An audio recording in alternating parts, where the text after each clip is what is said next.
Here is the linear equation we are asked to solve. 3 over 4 times y, plus 1 equals 0. Solving means isolating y, on one side, with a number on the other. Let's do this step by step. To keep the equation balanced, we make the same change to both sides.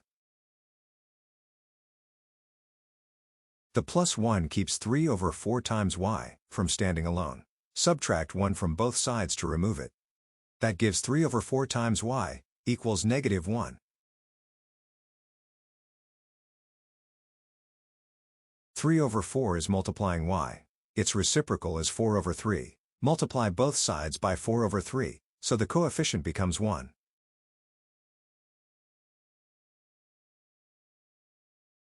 Quick check. Substitute negative 4 over 3 for y. Both sides equal 0, so the equation balances.